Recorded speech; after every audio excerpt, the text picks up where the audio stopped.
Hi, it's Marlene. Uh, I am fixing chili for dinner, and in another video I showed you how I made my chili.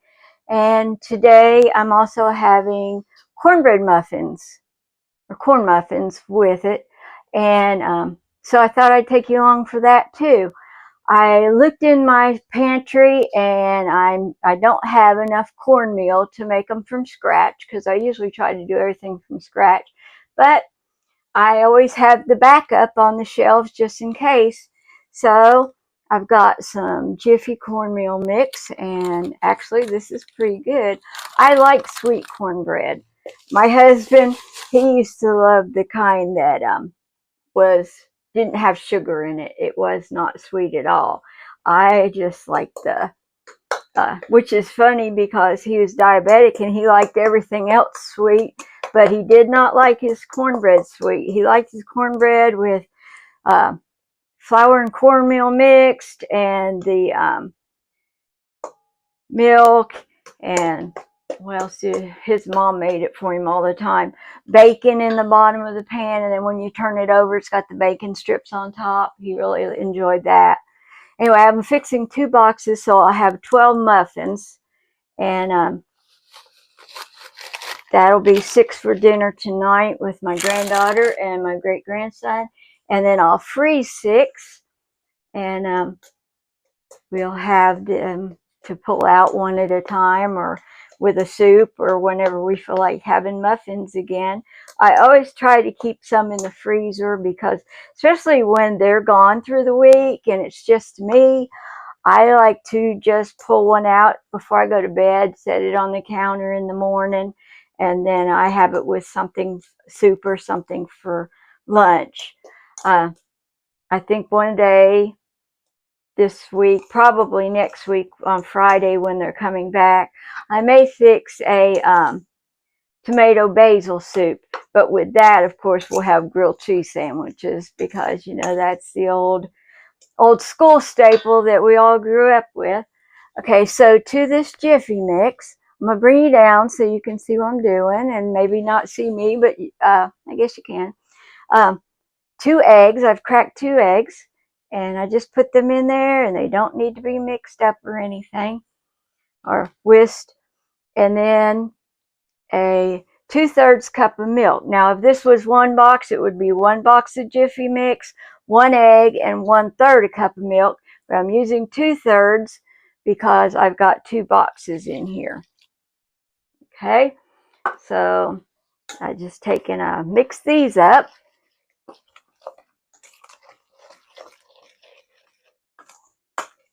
Mix it all up to make a batter. Now, you don't want to over mix cornbread batter, or you'll have dry rolls that really don't taste so good. You want it to kind of just be a thick batter. You just want all the ingredients mixed. Make sure you get everything out of the bottom of the bowl, so you get all the dry mix in there. Or if you're making it with regular cornmeal, then you would just make sure that you got the cornmeal out. Okay, I'm going to use this old ice cream scoop. I've had this thing for years. I don't even know where I got it. Maybe at a yard sale. Maybe I got it at Walmart. I really don't know. And then I've got a muffin tin here with 10 cupcake papers, or 12 cupcake papers in it.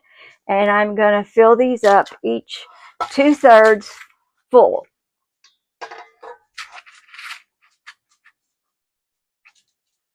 So the scoop is about perfect for doing that. I want to make sure that I've got the bigger lumps mixed up. Don't want to take a bite into a dry piece of corn muffin.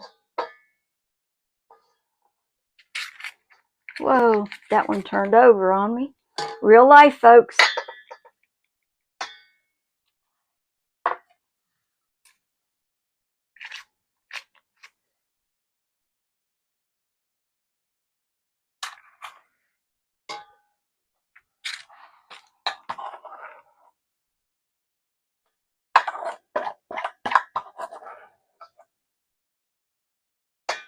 I do this all the time. It's hard to keep these papers. Let me wipe out my pan here. I had the paper towel sitting ready because I always make a mess somehow. Like I said, it's real life. I try not to hold it. Maybe that might do better. These things kind of pop up out of there. Put that in that and get another paper towel.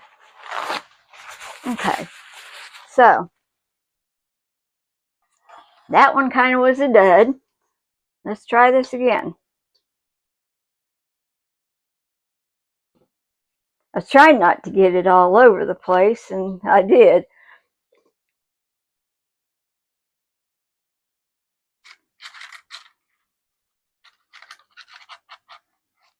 And trying to keep my hands out of your view.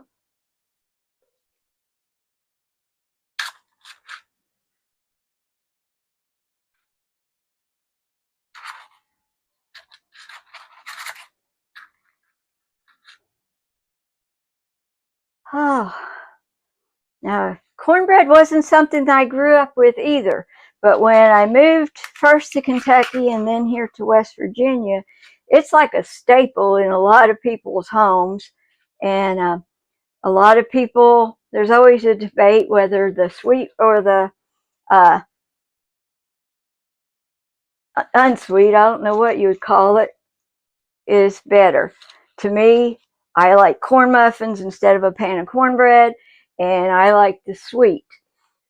I think that's probably part of the southern thing because, I've spent a lot of years in Florida, though it wasn't considered like the Carolinas kind of southern because it's so diverse that maybe that's why I like the sweet.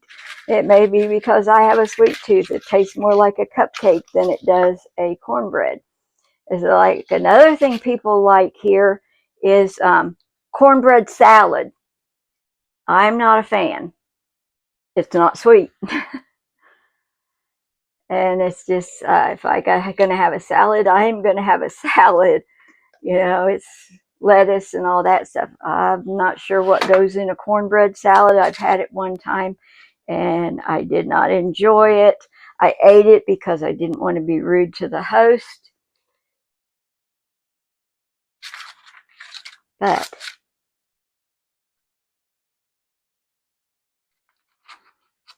it's not one of my biggest go-to things. It's not one of my anytime go-to things. And I really only ever made soup beans for my husband because he was from West Virginia and he was born right across the river in Kentucky and moved to West Virginia when he was a teenager because his family house burnt down. He was one of 15 children. Him and his brother are twins, one of his brothers, and they're the oldest. And then there was 10 boys and 4 girls that survived. The one of the babies was stillborn, so they still counted as being one of 15 because that one counted. It was born, and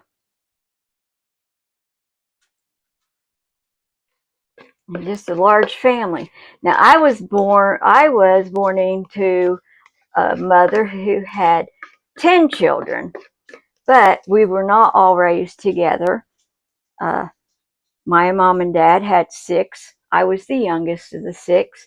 When they divorced, I was a baby, so I was with her. The rest of them, my dad got the custody of. And then she married again, and she had 3 more boys. So with my dad, she had 3 girls and 3 boys. And with my my first stepfather, she had 3 more boys, and then they divorced, and she got married again, and she had 1 baby girl. So that was a 10 total, and then she got a hysterectomy, so she didn't have any more. Even though she divorced and remarried again, she didn't have more children. The funny thing was that when she was pregnant with my youngest sister, whose name is Darlene, but I was pregnant with my first daughter, and they were born. My first daughter was born on my 17th birthday, and then a week later, my little sister Darlene was born. But when she was 3 months old and my daughter was 3 months old, my mom and my second stepfather, they moved away, and I never saw her again.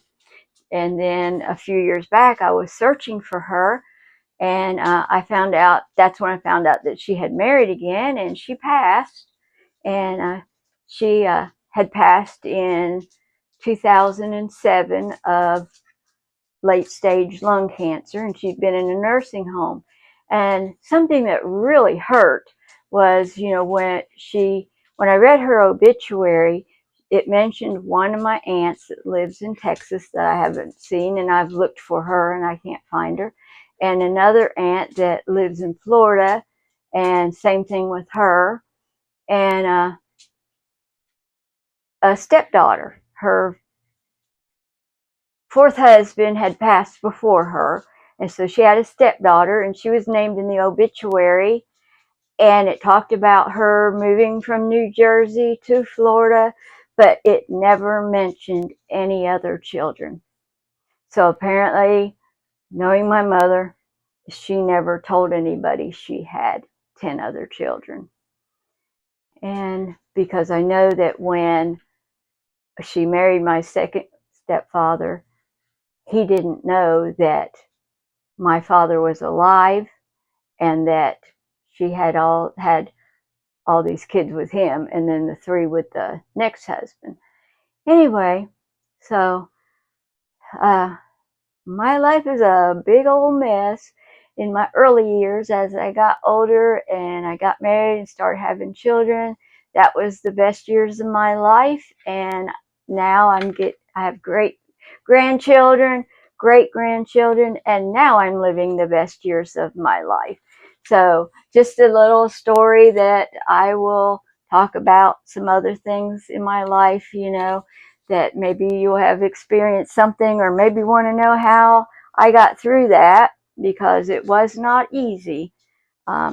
So here are the corn muffins, and I'm going to go ahead and put them in the oven, and they bake for, I forgot, 13 to 17 minutes.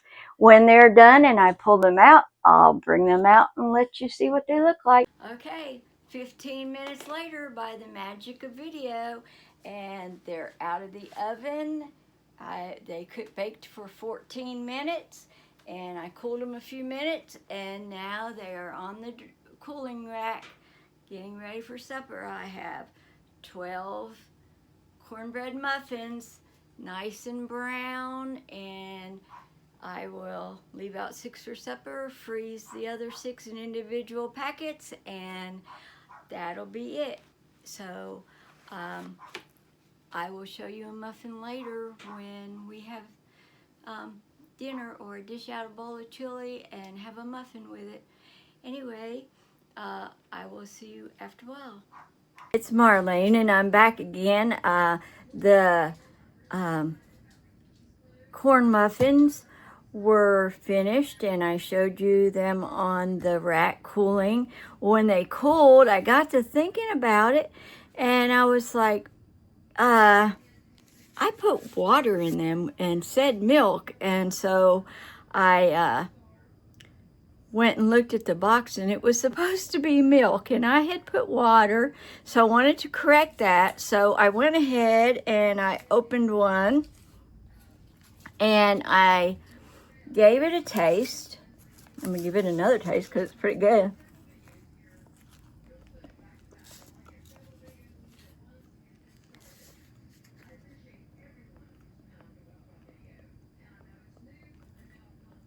And really, I'm not tasting much different than what it does when it has milk in it.